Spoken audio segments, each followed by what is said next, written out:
Assalamualaikum warahmatullahi wabarakatuh. Waalaikumsalam. Waalaikumsalam warahmatullahi wabarakatuh. Yang terhormat ini Rektor Universitas Batu Raja, ya. Yang terhormat Dekan FKIP Universitas Batu Raja, tadi diwakili oleh Wakil Dekan 1 ya, Wakil Dekan Bidang Akademik Universitas Batu Raja. Yang terhormat Prodi Pendidikan Bahasa dan Sastra Indonesia Unpara, dan yang kami hormati Bapak Ibu dosen, kemudian mahasiswa ya, peserta kuliah umum Program Studi Pendidikan Bahasa dan Sastra Indonesia. Puji dan syukur marilah kita ucapkan kepada Allah Subhanahu wa taala, Tuhan yang Maha Esa, karena berkat Beliau, berkatnya kita diberikan kesempatan ya untuk bisa bertatap maya secara langsung dalam kegiatan kuliah umum. Dan saya ucapkan terima kasih ya kepada para peserta. Ini khusus nih, tadi benar kata Pak Awaludin, ada teman saya Prof. Agus Sulaiman nih dari Hankook University. Ini salah satu pengajar ya, pengajar di program studi S1, S2, S3 Prodi Melayu ya Pak Agus ya. Ya Prof. Agus ya. Jadi ternyata di kita ini bahasa Indonesia Bapak Ibu sudah diajarkan di 65 negara sekarang. Bapak Ibu tepuk tangan untuk bahasa Indonesia ya. Jadi luar biasa bahasa Indonesia. Salah satu buktinya ini Pak Prof. Agus Sulaiman ini ya. Satu pantun ya nih. Tadi Pak Awaludin sudah berpantun, saya juga berpantun ya. Jalan-jalan ke Batu Raja. Jangan lupa kuliah di Unbara. Pilihan utamanya Prodi Pendidikan Bahasa dan Sastra Indonesia karena dosennya memotivasi dan berkarya. Satu lagi ya. Satu lagi nih. Tuh, Pak Dekan nih. Minum kopi durian ditemani Pak Dekan. Bu Rektor dan Pak Kaprodi pun jadi ikutan. Mari gunakan bahasa Indonesia dalam obrolan agar komunikasi menjadi menyenangkan. Baik, Bapak Ibu ya, mahasiswa, kita mulai.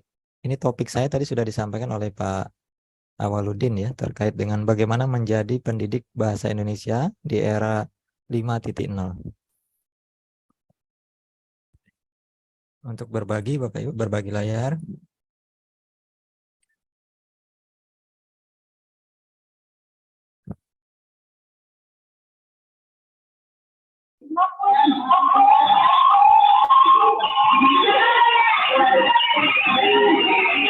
Sudah terlihat ya Pak Awaludin?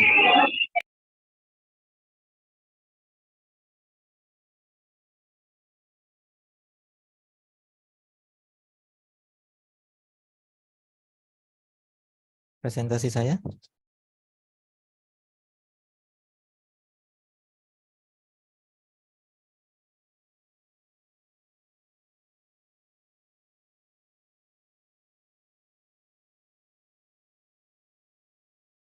Oke, bisa Pak. Sudah tampil di layar. Oke, kita mulai ya Bapak Ibu, para mahasiswa. Tadi nama saya ini sering salah nih Pak Awaludin. Membacanya banyak mahasiswa sekarang ini Noair Manza ya.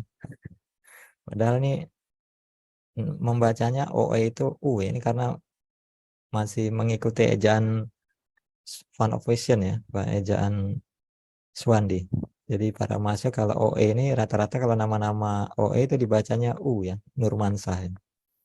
Jadi sudah dikenalkan, nanti kalau diskusi nanti silakan memanggilnya Pak Noi saja ya. Bapak Ibu, sebelum kita masuk ke materi, kita saksikan dulu ya dua video berikut.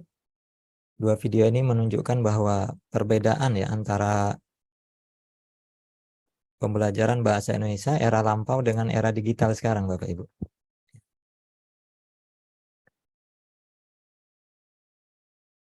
Kita lihat video yang pertama dulu, Bapak Ibu.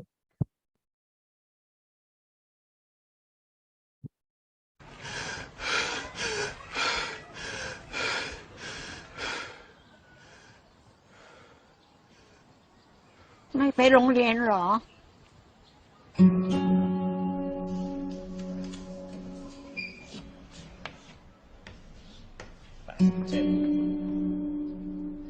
112 แล้วก็สำนวนถัดไปคืออะไร สุธีจำนวนต่อไปเป็นอะไรครับ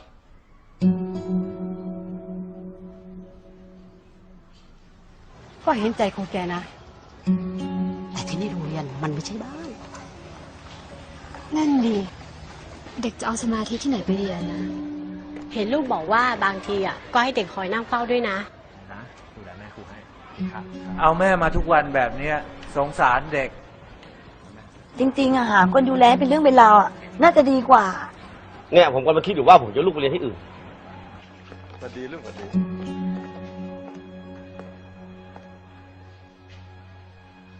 ครูประจักษ์ผมขอคุยด้วยหน่อย ครับ แม่ ครูครับ ผมกลับก่อนนะครับ ครับ สวัสดีครับ ผู้ปกครองพูดกันมาเยอะ ผมว่าครูประจักษ์ต้องคิดเรื่องนี้อย่างจริงจังแล้วล่ะ ครับ ผมพอจะหาคนดูแลแม่ครูได้นะ ขอบคุณนะครับผอ.แต่แม่ของผมให้คนอื่นดูแลแทนไม่ได้ เอาเป็นว่า แม่ สักครู่นะครับ แม่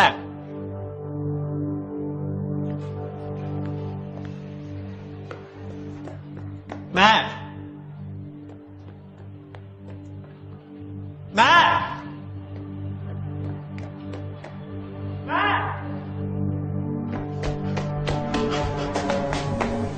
แม่ จะไปไหนเนี่ย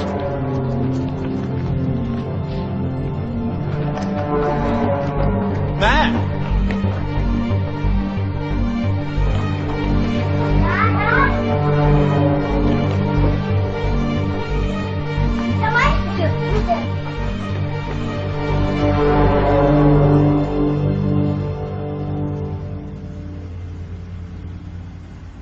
ถ้าผมโต ผมจะขับรถให้แม่นั่ง เป็นอะไร แม่จอด อะไรอะลูก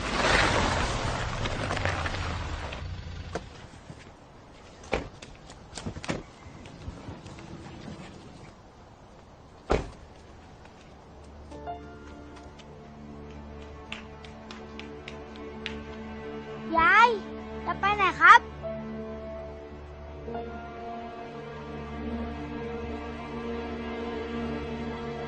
ที่ผมนัดผู้ปกครองมาวันนี้ ก็ได้เรื่องที่หลายท่านร้องเรียนกันมา นั่นคือเรื่องครูประจักษ์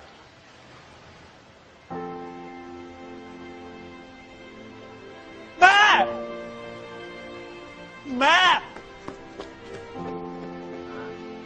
แม่ของครูประจักษ์เป็นโรคสมองเสื่อม และการที่แกพาแม่มาโรงเรียนด้วย ก็อาจจะสร้างความลำบากใจให้กับหลาย ๆ ท่าน ครูประจักษ์บอกผมว่า แกมีแม่อยู่คนเดียว และแม่แกก็มีแกคนเดียว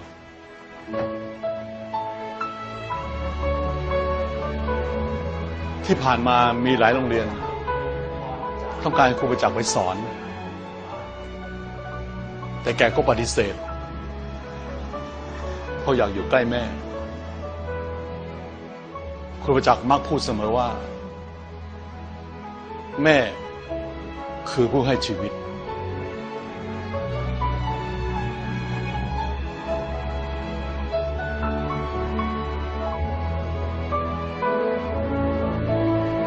เอาละครับ เราทุกคนมีสิทธิ์ที่จะปกป้องคนที่เรารัก ถ้าท่านใดในห้องนี้ เห็นว่าครูประจักษ์ไม่มีความเหมาะสมกับการเป็นครูที่นี่ ขอให้ไปลงรายชื่อกันนะครับ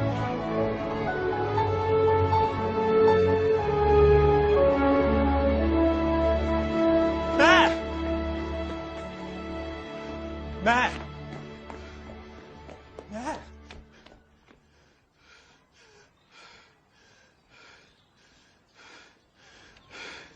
แ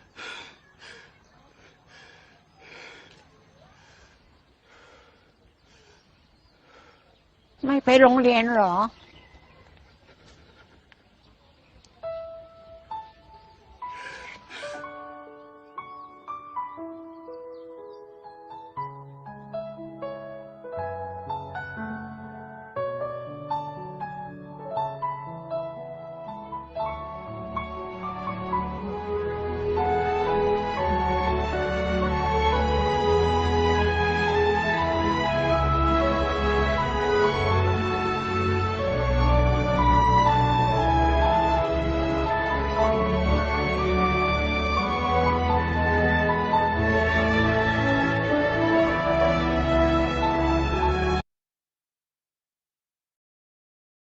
Baik, saya yakin ya Bapak Ibu para mahasiswa sudah melihat ya bagaimana cara mengajar dan mendidik, mengajar dan mendidik di era sebelum digital ya. Sekarang kita masuk ke video satunya lagi. Ini doa untuk ibu kita semua ya. Mudah-mudahan ibu kita selalu diberikan kesehatan, umur yang panjang. Dan kalau yang sudah mendahului kita mudah-mudahan ditempatkan di surga Firdaus ya. Kita lihat lagi sebentar Bapak Ibu video satunya. Augmented reality in education. Education is one of the industries that is very actively being disrupted by technology and digitalization. New learning formats leads to greater student engagement, which in turn makes the knowledge and skills stay longer.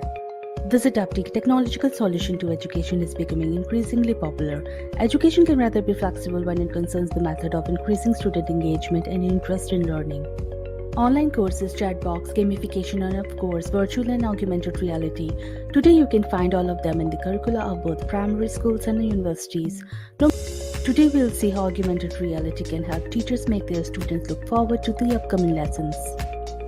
Before we dive deep, let's recall briefly what augmented reality is about. From its name, we can conclude that the technology augments the real world around us. It does it by overlaying the virtual object over the real image, most often on the smartphone screens. Some of its advanced applications require special AR classes such as Microsoft HoloLens. Usually, AR objects are created either by processing multiple photos of a real object or by 3D modeling. To place virtual object on screen, augmented reality apps use either special markers such as QR codes, geolocation data, or object recognition feature. In AR apps, user can either watch the virtual object or interact with them if the nature of the application requires it. As compared to the virtual reality, most AR application runs on smartphone or tablet, needing no special equipment. This makes augmented reality technology especially adaptable for the use in the education industry. Many education apps include printable markers that teacher can use in the classroom. But what is different from the virtual reality? Although they both use the same tools and technology, the main difference between them is where virtual reality aims to replace the real world, while augmented reality respectfully supplements it. But how augmented reality is being used in education? Let's Ya, baik, terima kasih Bapak Ibu para mahasiswa. Yakin bahwa ada sesuatu hal yang berbeda ya di era sebenarnya era 3.0 ke bawah ya, sampai sekarang itu era 4.0 dan sekarang beranjak ke 5.0 ya. Cuma yang era 5.0 ini ya, 5.0 ini lebih kepada bagaimana menggunakan teknologi tapi ramah lingkungan ya Pak Awaludin ya. Jadi teknologi yang digunakan itu semuanya berbasis ramah lingkungan. Ya, Karena siapa? ya sebelumnya kalau yang 4.0 itu banyak yang tidak ramah lingkungan. Jadi dan ini diinisiasi oleh Jepang ya, Jepang dan negara sekutu lainnya. Jadi kalau lihat di video ini perbedaannya tentunya Bapak Ibu dari penggunaan media ya. Jadi media pembelajaran. Jadi media pembelajaran itu alat ya, alat yang digunakan. Semua alat yang digunakan untuk proses pembelajaran itu media pembelajaran. Ya. Tapi alat itu kalau tidak digunakan dalam pembelajaran bukan media pembelajaran. Nah, sekarang kalau di zaman sekarang papan tulis di kelas itu kalau menggunakan teknologi augmented reality atau menggunakan LCD ya atau menggunakan perangkat lunak lainnya itu biasanya papan tulis tidak digunakan lagi sehingga papan tulis tidak menjadi media pembelajaran ini rata-rata sekarang. Hanya sekedar alat saja. Nah, tetapi kalau di zaman 3.0 ke bawah ini papan tulis ya. Jadi papan tulis ini papan tulisnya yang bukan digital ya. Tapi kalau yang sekarang sudah digital papan tulisnya. Ini papan tulis menjadi media utama bagi seorang guru dalam mengajar. Ya. Kalau tidak ada papan tulis, mungkin alat yang keduanya adalah ceramah, Bapak Ibu. Jadi ceramah itu adalah alat utama sebenarnya untuk menyampaikan informasi terkait dengan pendidikan bahasa Indonesia. Tapi sekarang alat itu digantikan ya, sementara digantikan oleh teknologi. Walaupun tidak sepenuhnya bisa digantikan Bapak Ibu. Ya. Satu contoh kalau video yang pertama tadi, itu seorang guru itu bukan hanya mengajar tapi mendidik Bapak Ibu. Jadi jangan dilupakan ya antara mengajar dan mendidik. Jadi kalau mengajar hanya kita mengajarkan konsep, ya konsep tentang bahasa dan sastra Indonesia. Tapi kalau mendidik dia mengajarkan namanya attitude, ya berperilaku, norma. Jadi walaupun kita di era 5.0, Bapak Ibu jangan dilupakan bagaimana mengajarkan tentang attitude itu.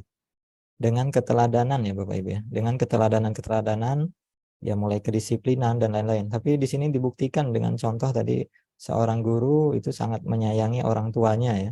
Sehingga dengan teladan tersebut anak-anak menjadi sayang juga dengan orang tuanya. Itu pelajaran malah yang paling berharga. Baik Bapak Ibu, kita lanjut lagi.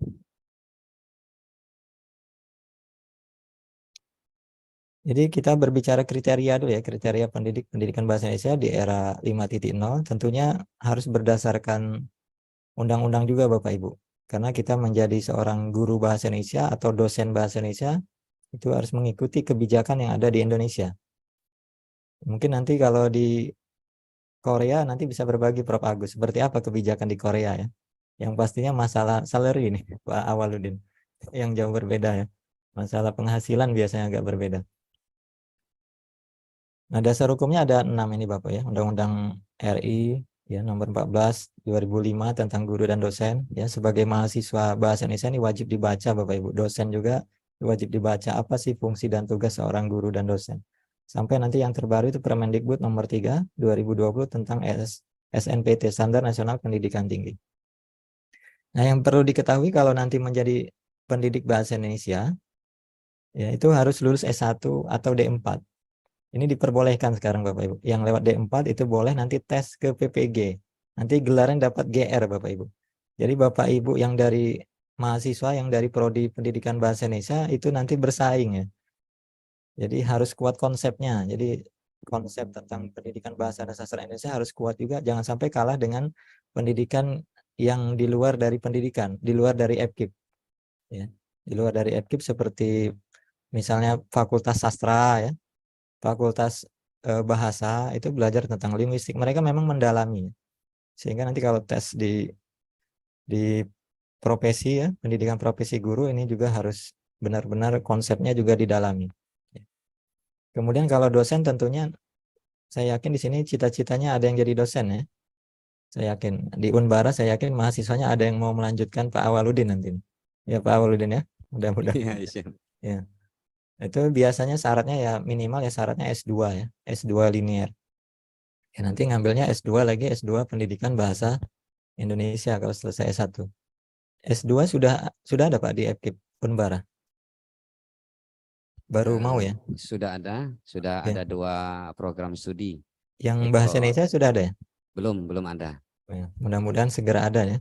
Amin. Ya, kalau belum ada nanti bisa bergabung bersama kami di Universitas Bengkulu nih. Ya, siap. Ya. Siap kunjungan. Ya. Yang kedua Bapak Ibu ya, selain dari gelar akademik, terus harus mempunyai kompetensi Bapak Ibu, yaitu 4 kompetensi. Kompetensi pedagogik, kepribadian, sosial, dan profesional. Nah, 4 kompetensi inilah yang harus dikuasai sebelum menjadi guru bahasa Indonesia. Walaupun di era 5.0 ini ya, catatannya Bapak Ibu ya, jangan nanti era 5.0 hanya menguasai teknologi, tapi kompetensinya dilupakan nih Pak Awaludin kadang. Jadi yang diutamakan hanya teknologinya saja, tapi kompetensi dalam dirinya tidak ada. Ini berbahaya ya. Jadi 4 kompetensi ini harus dikuasai. Ya, pedagogik itu bagaimana seni mengajar, kepribadian itu terkait dengan apa yang ada yang di dalam dirinya ya, terkait dengan perilaku. Sosial nih hubungan ya, dalam komunikasi, hubungan dengan guru, dengan siswa, dengan masyarakat, dan kompetensi profesional ini terkait dengan penguasaan materi pelajaran. Biasanya di keguruan ini lemahnya di kompetensi profesional ini Pak Awaludin. Ya. Sehingga ini perlu diperkuat nanti dosen-dosen ketika mengajar itu, ya ini dengan teknologi ini ya diarahkan untuk mereka memang harus banyak membaca, literasi digitalnya harus diperkuat. Ya. Kemudian sertifikat pendidik, nanti kalau jadi guru, sebelum dapat sertifikat pendidik itu sebenarnya belum jadi guru ya. Ya, guru profesional itu harus punya sertifikat pendidik. Tapi ini prosesnya ya. Kemudian sehat jasmani dan rohani ini penting Bapak Ibu. Kalau kata orang Latin itu mens sana in corpore sano. Dalam tubuh yang sehat terdapat jiwa yang kuat. Atau kalau orang Jepang ini nana karobi yaoki. 7 kali jatuh, 8 kali bangun. Ini motonya orang Jepang nih ya. Sehingga mereka itu sehat-sehat ini. Jatuh bangun tuh biasa gitu. Jatuh bangun maksudnya harus bergerak, menjaga keseimbangan. Seperti sepeda Bapak Ibu ya, hidup itu ya. Harus terus bergerak, menjaga kiri kanan biar seimbang. Ya. Bergerak itu menunjukkan bahwa sehat jasmani dan rohani. Tadi Pak Awaludin sudah mengantarkan untuk selalu bergerak ya. Kalau halo, angkat tangan literasi. Itu udah luar biasa, terus bergerak. Kemudian memiliki kemampuan untuk mewujudkan tujuan nasional. Ini amanat undang-undang ya Bapak Ibu. Bahwa tujuan nasional itu yang pastinya kalau di Indonesia karena Pancasila itu harus beriman dan bertakwa. Ya. Ini konsep beriman bertakwa nanti ada misalnya berakhlak mulia, sehat, berilmu, cakap, kreatif, mandiri, dan lain-lain. Terkait keterampilan 7C ya, creativity, critical thinking, dan lain-lain ini. Ini waktunya cukup padat ini, jadi agak cepat mungkin Pak Awaludin ya. Kemudian kalau UNESCO, Bapak Ibu, kalau standar internasional, itu seorang calon pendidik bahasa Indonesia harus learning to know ya, learning to do, learning to be, learning to live together, ya, yang terintegrasi dalam IQ, IQ dan SQ. Jadi kalau kita belajar itu pasti learning to know, ingin mengetahui, ya, learning to do, ingin melakukan sesuatu, learning to be, ya, kemudian ya ingin apa ya, bermanfaat ya, learning to be itu bermanfaat apa yang kita lakukan itu, dan learning to live together itu kalau bisa direalisasikan dalam kehidupan sehari-hari. Kemudian yang keenam ini Bapak Ibu, di era 5.0 harus menguasai TIK ya, teknologi informasi dan komunikasi. Satu lagi, literasi di digital. Dari video yang kedua tadi Bapak Ibu nanti bisa ya, teman-teman mahasiswa bisa membuat media ya, media sederhana berbasis augmented reality. Ada di sini, di studioassemblyworld.com. Nah, di sini Bapak Ibu silakan bisa membuat augmented reality yang sederhana. Jadi membuat media pembelajaran berbasis 3G. Jadi augmented reality itu sebenarnya menghadirkan sesuatu yang nyata ke dalam sebuah aplikasi. Ya. Ini salah satu yang sederhana tapi ini cukup menarik ya Bapak Ibu. Pembelajaran. Nah, kita fokus ke guru karena guru ini harus menguasai 4 kompetensi pedagogi tadi Bapak Ibu ya. Yang pertama Bapak Ibu, seorang pendidik harus menguasai kompetensi pedagogik tadi. Jadi pedagogik ini seorang calon guru, calon dosen juga sama. Kalau pelatihan pekerti ini Pak Aulin, kami ini mengajarkan ya, salah satu topiknya ini. Jadi seorang dosen pun harus, ini sekarang syarat untuk sertifikasi dosen pun sama, harus mengikuti pelatihan pekerti atau AA. Dan itu dosen harus menguasai 4 kompetensi mengajar ya. Yang pertama pedagogik itu mengelola pembelajaran, bagaimana merencanakan pembelajaran, bagaimana melaksanakan pembelajaran, dan bagaimana mengevaluasi pembelajaran. Ini yang paling penting Bapak dalam pembelajaran. Jadi tugas seorang guru itu memang yang pertama tentu merencanakan pembelajaran. Kemudian dari rencana itu dilaksanakan dan mengevaluasi pembelajaran. Nah, di bagian perencanaan ini nanti saya jelaskan seperti apa di era 5.0 ya. Kemudian kompetensi kepribadian juga. Bertindak sesuai dengan norma agama. Saya yakin di Indonesia ini sudah punya agama ya Bapak Ibu ya semuanya ya. Hanya memang isunya yang kadang kita agak ragu dengan Rocky Gerung. Ya Pak Awaludin. Kalau ditanya Pak Rocky Gerung ini agamanya apa? Dia tidak bisa menjawab. Jawabannya kita ini di Indonesia hak itu bisa diambil bisa tidak. Jadi meragukan ya punya agama atau tidak. Jadi kita ini di Indonesia wajib beragama. Kemudian norma hukum, sosial, dan kebudayaan. Jadi budaya pun harus kita kita lestarikan sesuai dengan moto Badan Bahasa, Bapak Ibu. Utamakan bahasa Indonesia, lestarikan bahasa Indonesia, dan kuasai bahasa asing. Ya, 3 moto itu harus tetap dipegang teguh ya. Ya, bahasa asing juga harus dikuasai untuk bersaing. Kemudian kompetensi sosial, berkomunikasi dan berinteraksi secara efektif dan efisien. Ini penting Bapak Ibu ya, kemampuan komunikasi, terutama public speaking. Saya yakin kalau di Umbara nih dosen-dosennya, apalagi Pak Awaludin ini sangat piawai dalam berkomunikasi nih. Nanti bisa belajar dengan Pak Awaludin ya.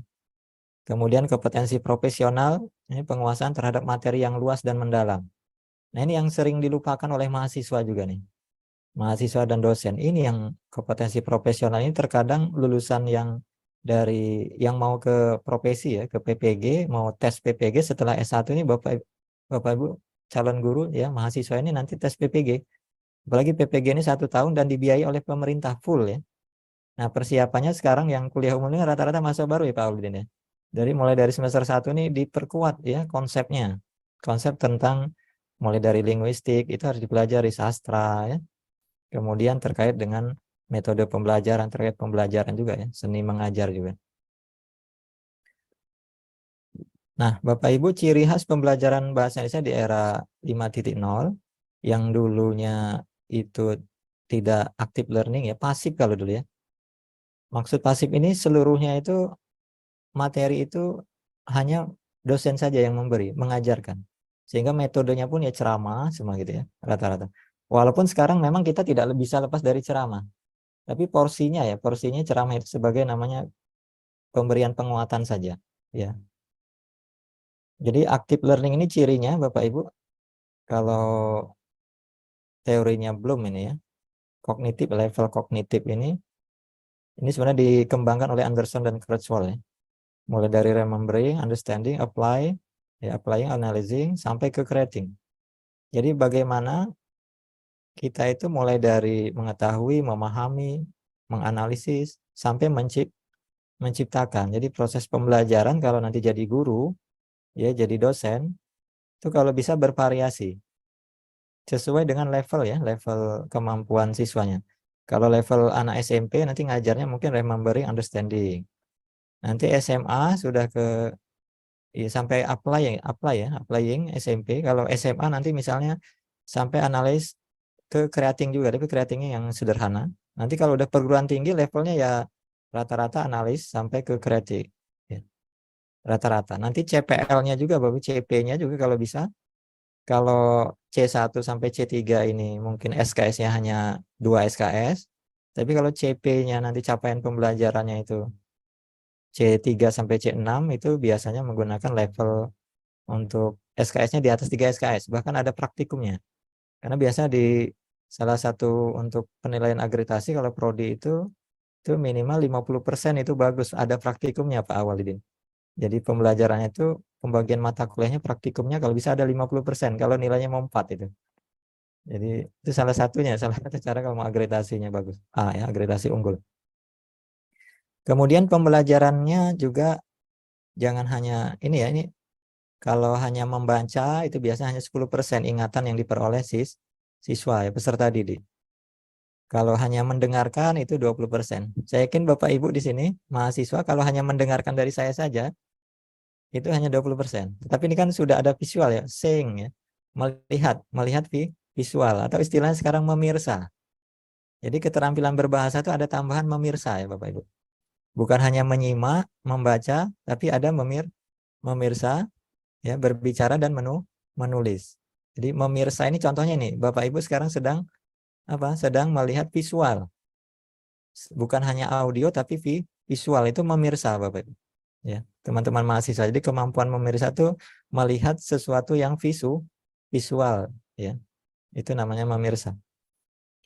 Nah, kalau bisa nanti sampai ke doing pragmatic presentation. Nah, kalau bisa nanti melakukan dalam bentuk presentasi. Sehingga memang sekarang kalau di perguruan tinggi itu malah top down ya. Itu diwajibkan itu ya. Lahirnya Kepmen itu tentang IQ ya. IQ 7 bahwa dosen itu wajib menggunakan case method atau team based project Pak Awaludin. Jadi pilihannya 2 itu. Kalau project based learning itu pasti nanti CP-nya yang C5, C6 ya. Kalau di bawah itu analisis kasus, case method, itu biasanya di bawah, levelnya di bawah itu, CP-nya ya. CP-nya itu cirinya kalau case method jangan yang kreatif, nggak cocok. Ya, menciptakan itu nggak, kurang cocok, karena hanya menganalisis kasus saja. Ya. Biasanya C1, C2, C3, C4 paling kencang menganalisis ya. Biasa. Jadi usahakan nanti teman-teman mahasiswa, kalau belajar itu memang, kalau kegiatan melakukan sesuatu ya, dosen diminta untuk melakukan sesuatu, untuk mempresentasikan, itu sesuatu yang bagus gitu untuk pengembangan penyerapan ya, penyerapan pengetahuan ya, ingatan. Itu kalau sampai 90% itu ingatan yang akan diterima. Kalau hanya mengandalkan tadi reading saja ya hanya 10%. Lupa gitu ya, lupa. Hanya menyerap pengetahuan hanya 10%. Kalau bisa ada kegiatan. Ini ada kalau partisipan, nanti diskusi, kalau Bapak Ibu hanya diam saja, ya paling levelnya hanya 50% pengetahuan yang masuk ke long term memory, ingatan jangka panjang. Jadi kalau Bapak Ibu diskusi, itu nanti masuk ke 70% pengetahuan yang akan diterima. Jadi sarannya nanti berdiskusi semua, bertanya semua. Tapi saya yakin tidak cukup waktunya kalau bertanya semua. Nah, berikutnya nih Bapak Ibu. Yang pertama, ya seorang pendidik di era 5.0 ya. Itu yang pertama tadi tugasnya seorang guru dan pendidik harus menyusun perencanaan Bapak Ibu. Jadi menyusun perencanaan itu tentunya harus yang pertama itu kalau di perguruan tinggi ya harus sesuai dengan level ya, level SMP, SMA ya, mengacu pada capaian pembelajaran pada kurikulum keputusan Kepala Badan Standar Kurikulum dan Asesmen. Ini kalau yang level SMP ya, SMP, SMA. Itu di kurikulumnya namanya kurikulum Merdeka Bapak Ibu sekarang ya. Nah, kurikulum Merdeka ini ciri khasnya itu berbasisnya literasi. Nah, literasi yang diharapkan itu ada 3 kemampuan literasi, berbahasa, bersastra, ya, bernalar kritis, kreatif dalam belajar dan bekerja. Itu ada di dokumen kurikulum Merdeka Belajar revisi ya, ini tahun 2022. Nah, berbahasa ini mulai menyimak, membaca, memirsa. Jadi kegiatannya membaca, memirsa istilahnya. Kemudian berbicaranya harus bergandeng dengan berbicara mempresentasikan. Jadi kalau dalam pembelajaran tidak ada mempresentasikan, itu tidak boleh, karena di kurikulum Merdeka harus ini membaca, memeriksa, berbicara pasti nanti mempresentasikan. Ya, kalau guru di kelas nanti tidak mempresentasikan hasil kerja mahasiswa, berarti itu sudah melanggar kurikulum ya. Ya. Kemudian bersastra itu nanti ada teks-teks yang dihadirkan, itu prosa, puisi dan drama. Tapi di kurikulum Merdeka, karena Merdeka ini memang agak kewalahan guru-guru nih Pak Awaldin, karena dibebaskan memilih teks ini ya. Jadi dibebaskan memilih teks, misalnya non fiksi ini silakan dipilih yang mana gitu. Itu merdekanya. Cuma kadang kalau gurunya tidak kreatif kewalahan gitu dalam menyajikan teks. Kemudian level program S1, S2, S3 ini kalau jadi seorang dosen harus sesuai dengan CPL. Kalau di kita itu minimalnya CPL standar IKAPROPSI Bapak, Ikatan Program Studi Pendidikan Bahasa Indonesia. Itu CPL standar, bisa dikembangkan ya. Kalau nanti kemudian sesuai dengan level KKNI. Jadi kalau di Indonesia ini frameworknya KKNI, level KKNI itu 9 level Bapak Ibu. Kalau di Eropa itu 8 level. European Framework ya namanya. Kita memang lebih hebat Bapak Ibu ya. Levelnya sangat banyak. Ya, karena program PPG itu level 7, S2 level 8, S3 level 9. Jadi level profesinya dipisah kalau kita ya. Kemudian Bapak Ibu dalam menyusun model pembelajaran, sekarang model pembelajarannya kalau di amanat kurikulum Merdeka itu harus menggunakan pedagogi Jangre Bapak Ibu. Ingat ini ya, pedagogi Jangre. Jadi langkah-langkah pembelajaran harus berbasis pedagogi Jangre. Dan penilaiannya harus berbasis luaran atau outcome based education. Jadi kurikulumnya harus berbasis OB. Jadi di kurikulum Merdeka juga desainnya sudah mengikuti yang di perguruan tinggi harus berbasis luaran atau outcome based education. Nah, teori pedagogi Jangre ini sebenarnya memadukan ya antara teori Vygotsky, ini teori belajar sosial, kemudian sosiologi pendidikan, Bernstein, dan Halliday, ini linguistik educational. Jadi untuk menciptakan pembelajaran yang berjenjang ya, berdasarkan scaffolding. Ini teori Vygotsky ini yang terkenal scaffolding Bapak Ibu. Scaffolding ini berjenjang. Jadi kalau jadi guru itu jangan tiba-tiba suruh membaca langsung disuruh membuat. Misalnya menulis puisi. Silakan anak-anak lihat puisi berikut, tentukan ciri-cirinya misalnya kan. Ciri-ciri struktur puisi ini. Nah, setelah itu silakan langsung menulis puisi. Nah, ini biasanya tidak akan bisa menulis puisi. Jadi tahapan-tahapan menulis itu harus dilaksanakan. Ini Pak Awaludin pakar menulis juga ya. Misalnya mulai menentukan topik dulu gitu kan. Sudah itu menetapkan tema, menulis judul, membuat draft karangan gitu ya. Udah membuat draft karangan apalagi? Yang sudah mengambil mata kuliah menulis ini. Udah membuat draft karangan, nanti ada tahap editing ya. Udah editingnya itu mulai dari editing huruf sampai ke editing penulisan paragraf ya, kriteria paragraf sudah benar atau belum. Sampai nanti publikasi. Nah, itu harus dibimbing secara pedagogi Jangger ini ya, berdasarkan scaffolding. Tapi kebanyakan guru dan dosen ini tidak sabar Bapak Ibu. Banyaknya tidak sabar gimana caranya itu mahasiswa langsung bisa. Tapi kadang kita pendidik itu menyalahkan mahasiswa. Kok mahasiswa ini nggak bisa-bisa ya? Padahal kita yang membimbingnya ini yang kurang sabar di pedagogi Jangger ini. Jadi saran saya nanti kalau teman-teman mahasiswa menjadi seorang pendidik itu harus wal ash innal insana lafi husrin illal ladzina amanu wa amilus solihati wa tawassaw bil haq wa tawassaw bisob. Jadi saling menasehati itu dalam kesabaran Bapak Ibu. Terutama menjadi seorang pendidik itu harus sabar. Sabar itu tidak ada batasnya. Inilah sebenarnya teori Vygotsky ini mengajarkan kita untuk sabar ya. Sabar dalam membimbing ya, membimbing anak didik kita sehingga mencapai namanya capaian pembelajaran sekarang. Nah, Bapak Ibu di era sekarang di 5.0 itu penilaian kognitif tidak boleh lebih dari 50%. Afektif dan psikomotor itu kalau bisa 100% juga tidak apa-apa. Bahkan UTS UAS sekarang dihilangkan juga tidak apa-apa Pak ini, Pak Awaludin. Jadi kami kemarin sudah akreditasi internasional, itu disarankan memang UTS UAS itu sebenarnya tidak wajib. Jadi yang wajib itu luarannya itu, melalui proses itu. Proses pembelajaran dengan asesmen as learning, off learning gitu ya. Itu yang penting ya. Jadi kalau penilaian kehadiran itu terintegrasi ya. Sebagai syarat aja untuk masuk proses pembelajaran. Kemudian Bapak Ibu, ini yang paling penting juga disesuaikan dengan waktu dan sarpras yang dimiliki sekolah. Nanti kalau menyusun perencanaan pembelajaran.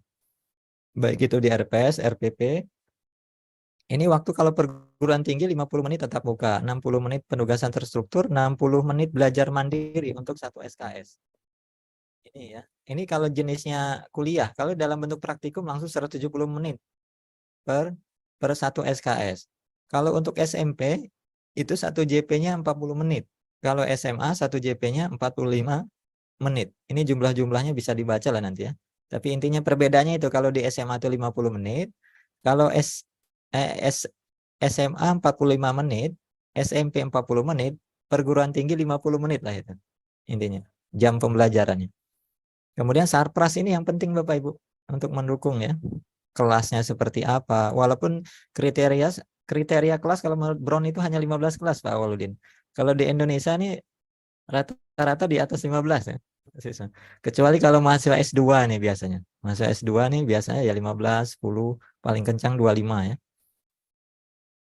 Kemudian ini laboratorium bahasa kalau bisa ya digunakan. Seorang guru juga harus bisa menguasai tentang laboratorium bahasa, terutama laboratorium bahasa yang sudah bermuatan teknologi.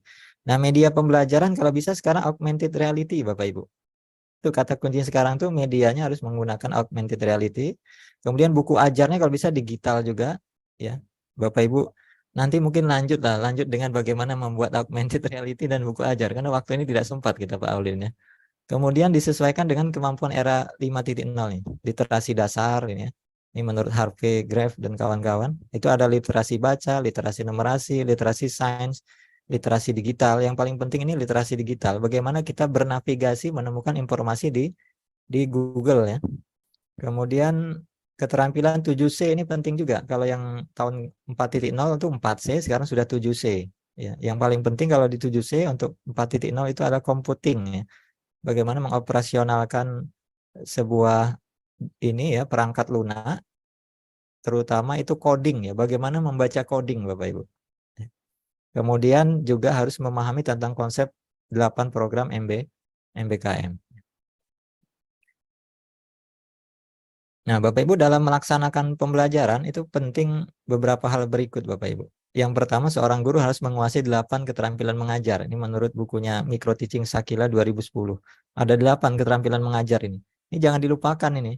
Walaupun di era 5.0 harus 8 ini harus dikuasai. Ya, mulai dari membuka dan menutup pembelajaran. Tadi sudah diajarkan lah oleh Pak Awalin. Membuka itu kalau bisa dengan pantun kalau anak bahasa ya. Ditutup nanti dengan pantun. Itu salah satu contohnya. Kemudian kemampuan menjelaskan. Nah, menjelaskan itu kalau bisa dibantu dengan teknologi Bapak Ibu. Ya, salah satu contohnya dengan augmented reality. Bertanya dasar dan bertanya lanjut. Nah, seorang pendidik itu kalau bertanya jangan langsung bagaimana. Itu pasti siswanya bingung. Peserta didik bingung. Bertanya itu mulai dari apa? Ya, atau siapa tokoh yang ada di dalam video tersebut, itu pasti bisa menjawab ya. Tapi kalau langsung bagaimana misalnya, nah itu biasanya agak kesulitan. Itu juga harus kemudian mengadakan variasi ya, variasi metode, media, dan memberikan penguatan, mengelola kelas, membimbing diskusi, dan mengajar kelompok kecil dan perorangan. Kemudian dalam proses melaksanakan pembelajaran itu 3 hal ini penting: kegiatan pendahuluan, kegiatan inti, penutup. Nah, di kegiatan pendahuluan itu wajib berdoa bersama Bapak Ibu. Itu diamanatkan oleh undang-undang ya.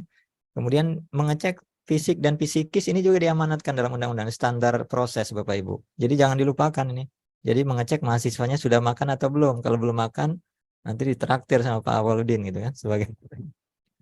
Kemudian memberikan apersepsi. Nah, saran saya Bapak Ibu di era 5.0 apersepsinya gunakan audiovisual, video. Seperti contoh saya tadi lah Bapak, di awal saya sajikan video Bapak Ibu. Ya, untuk mengarahkan ke pembelajaran yang akan kita pelajari. Dari apersepsi itu misalnya mengarahkan ke profil gitu, ke profil lulusan. Dari video misalnya kalau menulis puisi hadirkan sosok Hairil Anwar. Dari Hairil Anwar itu tanya jawab. Siapa tokoh yang ada di video tadi? Hairil Anwar misalnya. Dari Hairil Anwar tadi baru ditanya lagi. Apa kelebihan dari Hairil Anwar? Oh, dia jadi penulis, dia diundang ke berbagai negara. Dia terkenal di dunia dengan karyanya, walaupun sudah mati karyanya tetap ada gitu kan. Tetap dikenang sepanjang masa. Nah, siapa yang mau jadi Hairil Anwar? Tunjuk tangan semua peserta didiknya. Nah, itu di apersepsi itu penting, menghadirkan sosok tokoh inspiratif. Sudah itu baru menyampaikan. Nah, kalau ingin menjadi Hairil Anwar, hari ini kita akan belajar tentang menulis puisi. Nah, tujuan pembelajarannya CP-nya adalah ini gitu. Ini yang wajib, 4 poin ini wajib kalau Bapak Ibu mengajar. Ya, mahasiswa nanti menjadi pendidik. Kemudian kegiatan inti itu ada yang penting itu eksplorasi, elaborasi, konfirmasi. Nah, ini sebenarnya disesuaikan dengan metode pembelajaran yang digunakan ya. Walaupun sekarang metode pilihannya itu bisa saja menggunakan case method dan project based learning, tapi menggunakan pedagogi genre tadi Bapak Ibu, ya sebagai pendekatannya. Eksplorasi dengan media digital, ya. Jadi eksplorasi itu membangun konsep, menguasai konsep dulu. Kalau sudah bisa konsepnya kuat, itu biasanya bisa menyelesaikan kasus, bisa melakukan proyek. Intinya Bapak Ibu, walaupun di era 5.0 ini, penguatan konsepnya menggunakan digital, menggunakan aplikasi, berbantuan aplikasi, bisa juga lah ditambah dengan papan tulis. Sudah konsepnya kuat baru lakukan analisis kasus kalau menggunakan case method. Kemudian nanti juga sama kalau project based learning harus juga kuat konsepnya. Lemahnya kita pembelajaran di Indonesia, konsepnya tidak kuat, dipaksakan untuk menyelesaikan kasus. Dipaksakan untuk menyelesaikan proyek. Akhirnya proyeknya gagal itu. Proyeknya gagal. Kemudian kasusnya juga diselesaikannya juga tidak kurang ini ya Pak Awalin ya. Kurang greget lah hasil analisisnya, solusinya kurang bagus. Karena konsepnya tidak kuat gitu. Jadi konsepnya harus kuat. Nanti dielaborasi, dipresentasikan, dikonfirmasi, baru nanti penutup refleksi ya. Kesimpulan secara bersama-sama, terakhir nanti berdoa lagi. Kalau bisa ada pantun.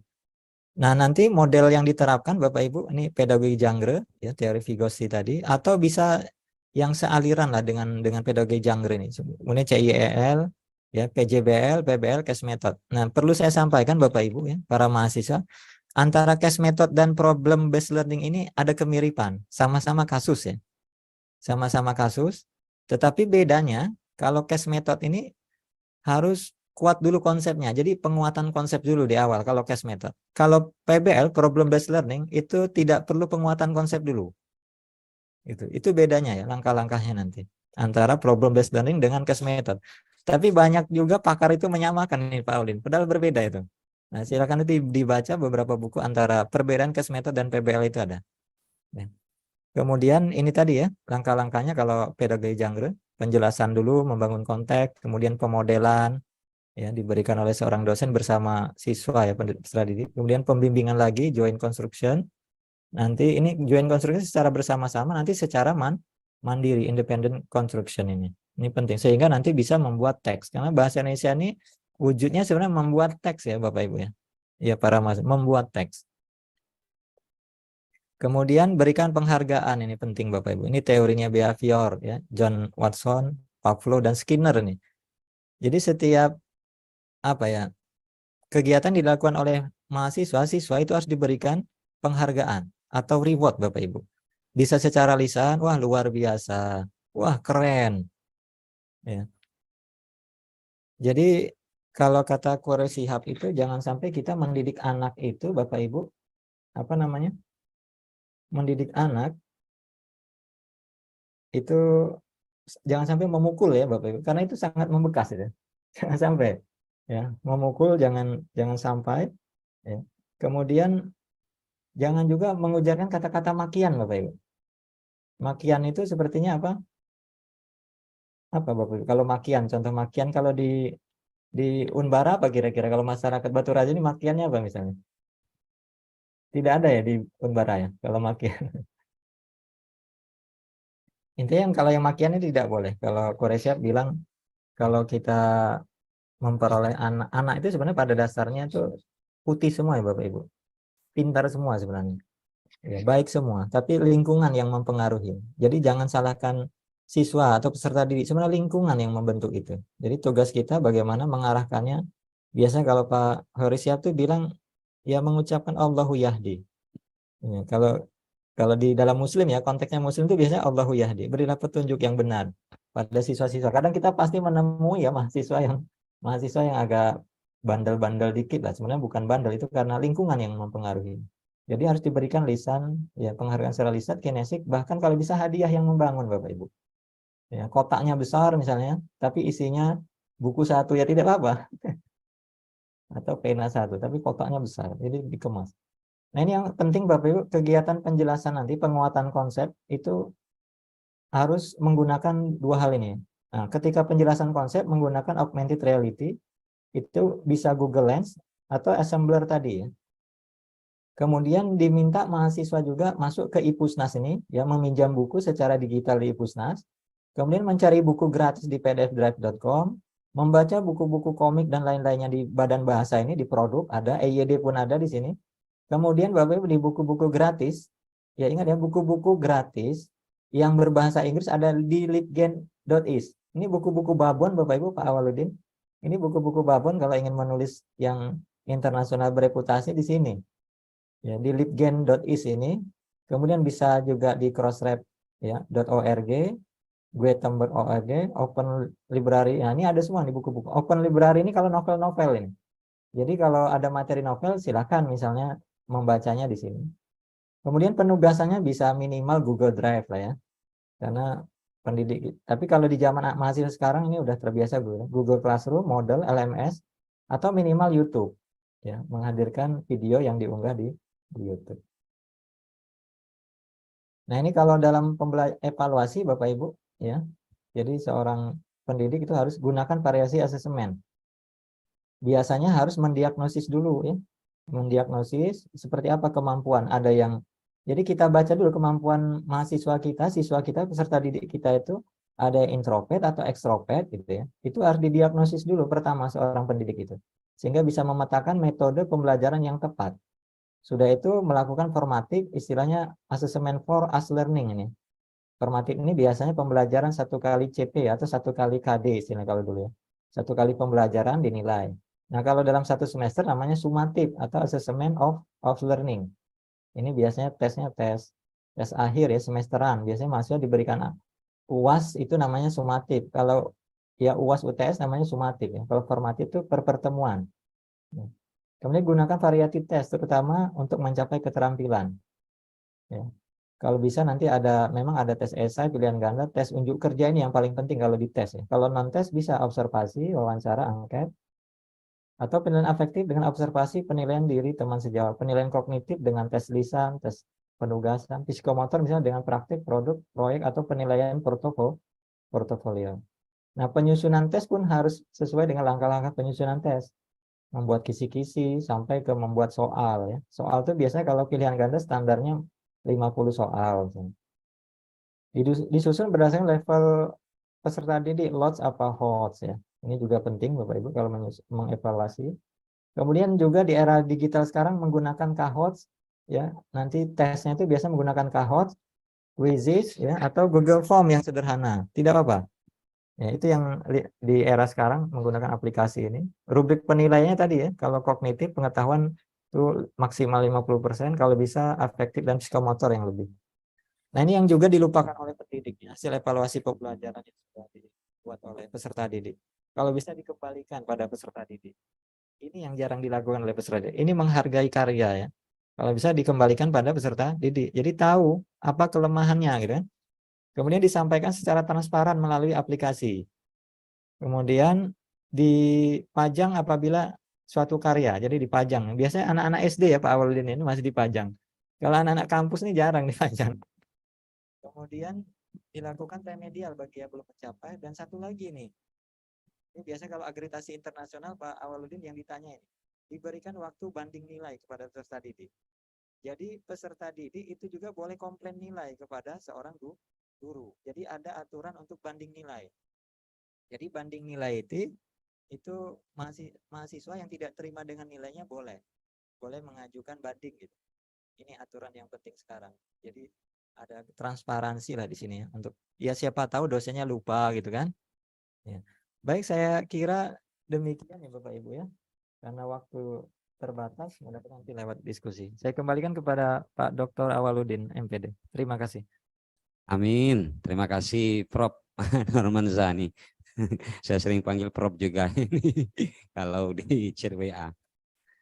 Baik, Bapak Ibu dan teman-teman mahasiswa peserta kuliah umum yang saya hormati, ya sebelum kita masuk ke sesi pertanyaan, mari kita berikan aplaus terlebih dahulu pada pemateri muda kita, Bapak Dr. Nurmanza MPD. Baik, sesi selanjutnya kita akan buka sesi pertanyaan dengan 3 pertanyaan saja, karena kita akan lanjut dengan materi berikutnya. Kami persilakan pada Bapak Ibu para peserta kalau ada yang mau ditanyakan seputar materi bagaimana menjadi pendidik bahasa Indonesia yang tepat di era 5.0 ini. Kami persilakan Bapak Ibu bisa tulis di kolom chat ataupun bisa memberikan reaksi dengan simbol angkat tangan di Zoom Bapak Ibu peserta. Kami silakan.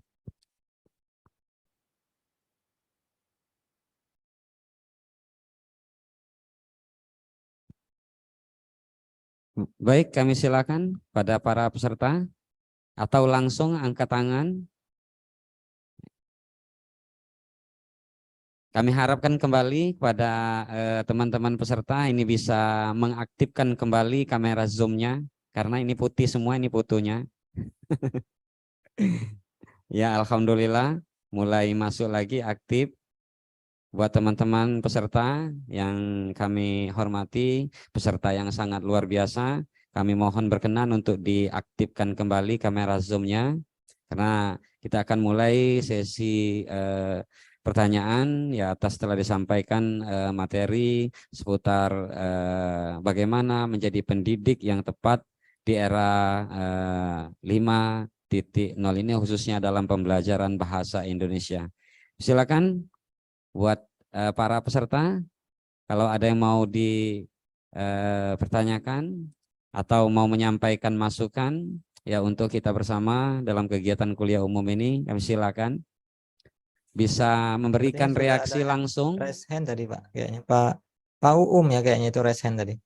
Ya. Ada yang sudah raise hand kayaknya Pak Uum apa itu? Oh, Pak Pupung. Pak Pupung ya. Ini Uum G. Oh, Pak Uum. Ya, Pak Uum Karyanto kayaknya. Tadi udah raise hand ya. Kami silakan Pak Uum bisa dengar suara kami?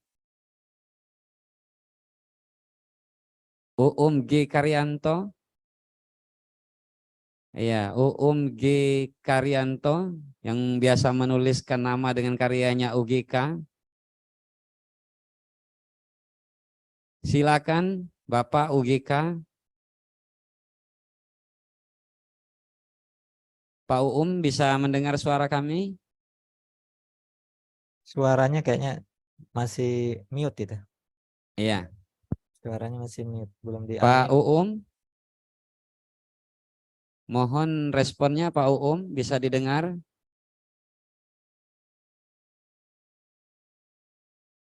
Silakan dibuka, diaktifkan mikrofonnya. Pengaturannya, Pak. Serta bisa mengaktifkan ya.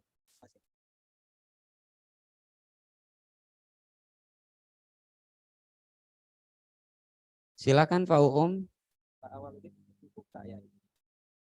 Mute-nya itu. Yang dibuka panitia aja. Yang tidak bisa.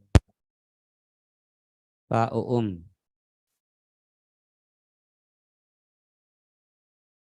Silakan Pak, diaktifkan speakernya, suaranya.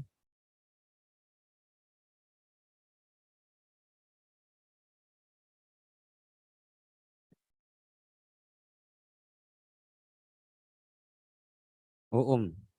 Di situ tetap Uum ditulis Uum. Iya. Pak Uum, mohon diaktifkan speaker Zoom-nya. Kayaknya kendala suara, Pak ya. Iya. Ya, Mungkin karena mikrofonnya belum diaktifkan, Pak. mungkin yang lainnya nih kayaknya. Ya. Atau kita tunda dulu yang lain, silakan. Ini mungkin hostnya ya Pak Awaludin. Coba kayaknya ini pengaturannya tidak diaktifkan semua. Ya, diaktifkan semua, iya. Nah, ini sudah bisa. Halo Pak Awaludin. Iya, oke, silakan. Oke, maaf. Ya. Tadi itu mic-nya di-mute-kan oleh host, Pak. Iya, oke. Tapi sekarang sudah oke. Ya, silakan Pak Uum ya. Iya, gimana Oke, Pak silakan. Awaludin? Suara saya cukup jelas? Jelas Pak, sangat jelas. Oke, Ya, kalau terima dengar kasih. suara Pak Uum nih jelas saya. Selamat pagi, Assalamualaikum Pak Noi. Pak Noi ya? Pak Noi panggilnya ya Pak. Iya. Terima kasih Bapak atas presentasi tadi, sangat menarik. Perkenalkan saya Uum Gatot Karyanto dari SMA Negeri 3 Oku. Sehari-hari saya bertugas sebagai guru bahasa Indonesia di SMA Negeri 3 Oku dan merangkap sebagai kepala perpustakaan. Menarik sekali yang disampaikan Pak Noi tadi. Yang ingin saya sampaikan adalah yang disampaikan oleh Pak Noi tadi itu masuk di wilayah pendidikan formal, khususnya di sekolah dan di kampus begitu Pak ya. Kalau menurut saya ada satu lagi wilayah yang perlu kita garap Pak, yaitu wilayah publik, terutama yang ada di dunia maya gitu ya, di berbagai macam media sosial seperti Facebook dan sebagainya. Ini juga sepertinya perlu kita garap Pak, tidak hanya yang berupa pendidikan formal di kampus dan di sekolah.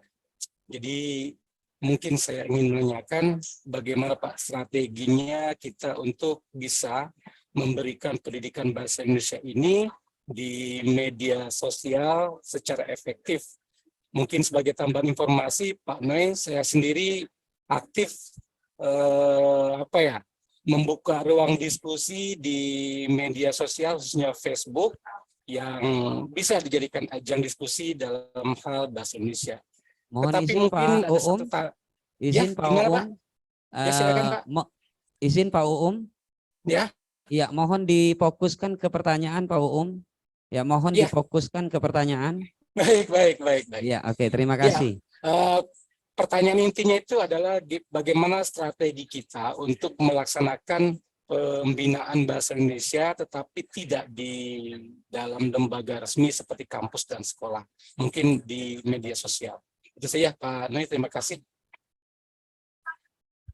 Oke, baik, terima kasih Pak Uum, pertanyaan yang sangat luar biasa Baik teman-teman, aplaus untuk Pak Gatot Karyanto UGK.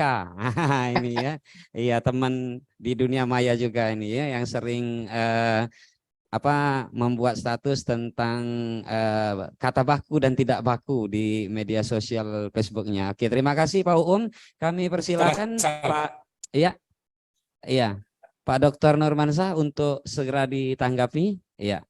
Baik, terima kasih.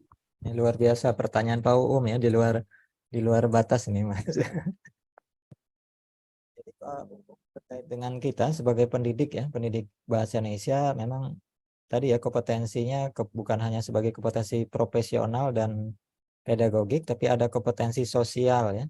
Jadi kompetensi sosial itu bagaimana berkomunikasi, baik itu di dalam kelas ya, maupun di luar kelas atau di luar sekolah. Jadi kompetensi sosial ini tentunya sangat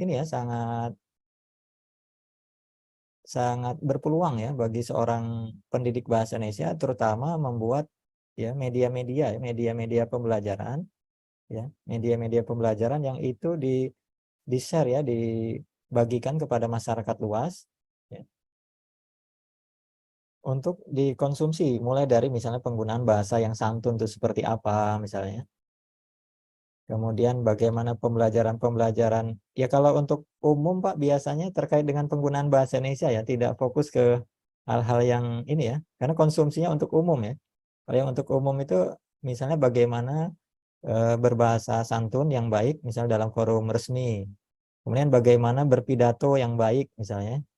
Itu bisa dikemas menggunakan Assemble Studios tadi Pak. Jadi menggunakan augmented reality Bapak buat ya. Kemudian bisa menggunakan aplikasi-aplikasi banyak Pak, aplikasi-aplikasi pembelajaran, dan itu di-share. Kalau bisa Facebooknya jangan Facebook yang biasa, jadi diubah ya Bapak Ibu, nanti Facebooknya kalau bisa di-share itu, tapi memang agak berbayar ya. Sehari itu 15.000 yang untuk bisa dibaca oleh seluruh masyarakat baik Indonesia maupun luar negeri.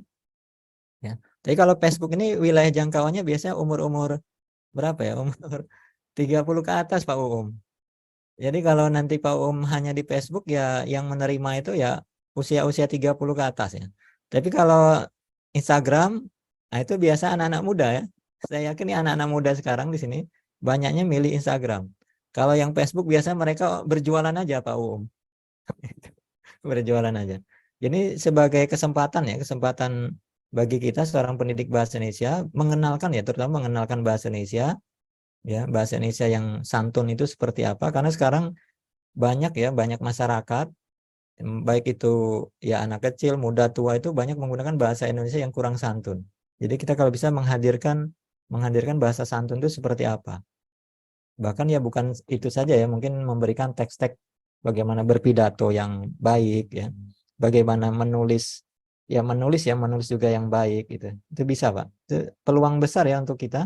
Kalau bisa ya dimasukkan di YouTube ya, dari YouTube, kemudian di-share di Facebook, di Instagram. Saya yakin Pak ini udah jadi YouTuber ya. Jadi kalau YouTuber ini malah jadi penghasilan ya, bukan hanya sekadar memberikan pengajaran, malah bisa menjadi penghasilan Bapak Ibu kalau jadi YouTuber. Ya, jawaban dari saya Pak.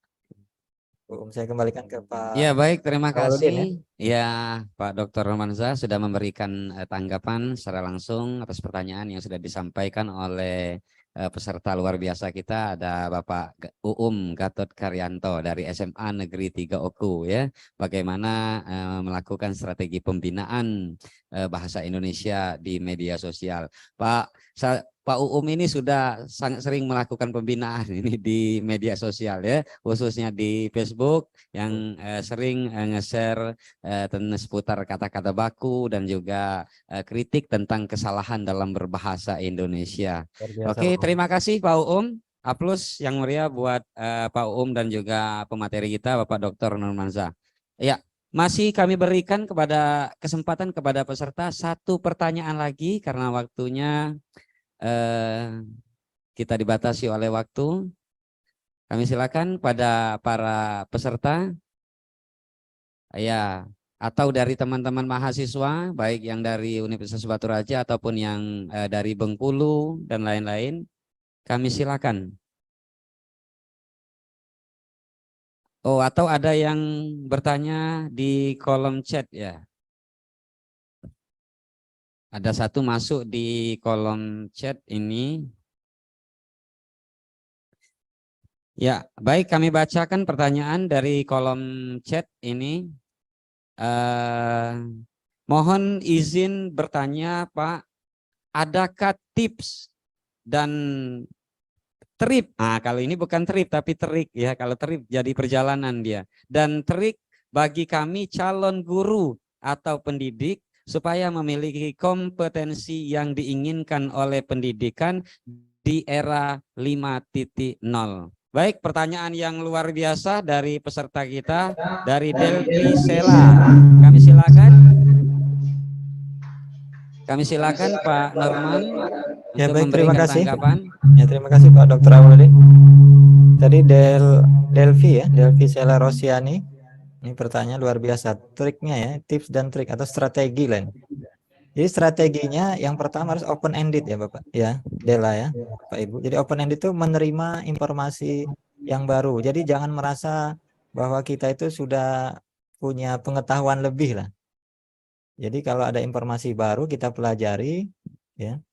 Dan istilahnya itu apa ya? Orang yang berani gagal itu orang sukses ya Pak Agus Sulaiman ya. Jadi Prof Agus ya.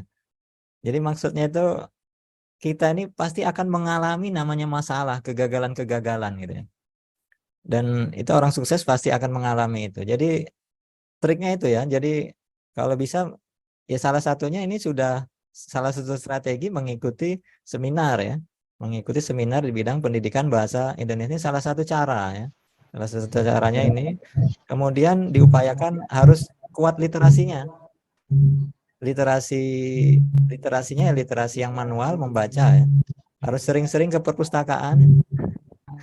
Ya kalau mahasiswa itu kan kalau bisa ini jarang Pak Aulin mahasiswa sekarang di perpus yang ramainya nih malah di apa di kafe-kafe nih mahasiswa banyak sekarang ini. Jadi usahakan beralihlah ke perpustakaan ya. Usahakan apalagi di budaya di Korea misalnya ya. Ya Pak Prof Agus ya. Kemana-mana itu biasanya mau di mobil, mau di motor, mau di jalan itu mereka pasti bawa buku gitu. Itu budaya membaca itu harus diterapkan kalau ingin ini ya. Satu lagi ya ikuti forum-forum ya, masuk di forum-forum Facebook, forum-forum pendidik ya. Sehingga dapat informasi-informasi terbaru tentang perkembangan pendidikan bahasa Indonesia. Jadi masuk ke forum-forum ya Bapak Ibu ya. Forum-forum Instagram yang berbau pendidikan itu banyak informasi-informasi baru yang diperoleh. Satu lagi nih literasi digital harus kuat.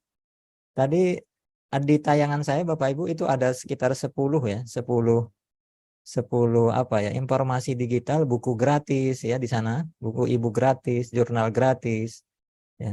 Satu lagi mahasiswa sekarang harus namanya bisa Mendeley Bapak Ibu. Minimal Mendeley ya. Kalau tidak Zotero. Jadi Mendeley itu Bapak Ibu yang Mendeley yang online ya, Mendeley desktop online itu Bapak Ibu tinggal mencari informasi yang online, tinggal ketikkan aja kata kuncinya akan dapat sumber referensi secara otomatis. Nanti ketika menulis daftar pustakanya pun akan otomatis. Ya. Saya kira itu Pak Awaludin. Ya. Ya, baik, terima kasih Pak Dokter atas tanggapan yang sudah diberikan.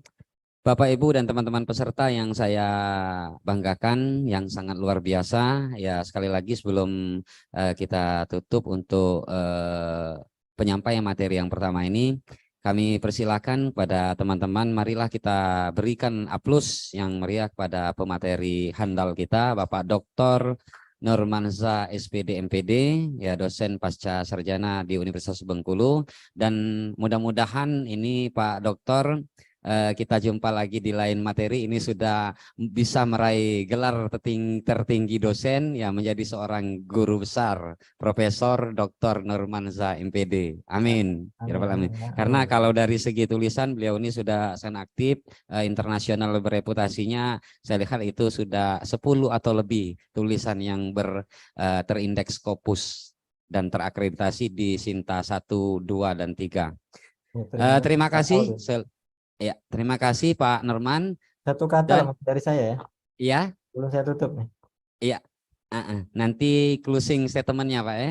Ya. Nah, tapi saya sampaikan dulu pantun ini khusus untuk Pak Nurman. Kita tutup dengan pantun lagi. Ya. Pergi ke pasar membeli ikan. Cakep. Cakep. Alhamdulillah. Ikan dimasak dalam kuali. Cakep. Demikian materi disampaikan. Terima kasih buat Pak Nurman dan sampai berjumpa lagi. Iya. Kami silakan Pak Nurman untuk memberikan closing statementnya. Baik, saya ucapkan terima kasih banyak untuk Universitas Batu Raja ya. Mudah-mudahan kerjasama kita bisa terjalin ya ke depan, dan kami harapkan juga nanti bisa kerjasama nih Pak Awaldin dengan Hankook University Korea Selatan ya. Ada Iya, Pak siapa? Agus Sudah saya Sulaiman, hubungi via WA Prof. Agus, Kita Dr. juga Agus bisa ini untuk mengisi kerjasama nanti. Ya, dengan mengisi. Hankook. Insya Allah ke depan akan kita laksanakan kuliah umum bersama program studi pendidikan bahasa Indonesia Universitas Batu Raja dengan Hankook University ini, Insya Allah Pak. Ya, satu pantun juga saya tutup ya. Burung nuri, burung Iya, cendrawasih. Mohon maaf Siap. bila kurang berkenan di hati. Cukup sekian, terima kasih.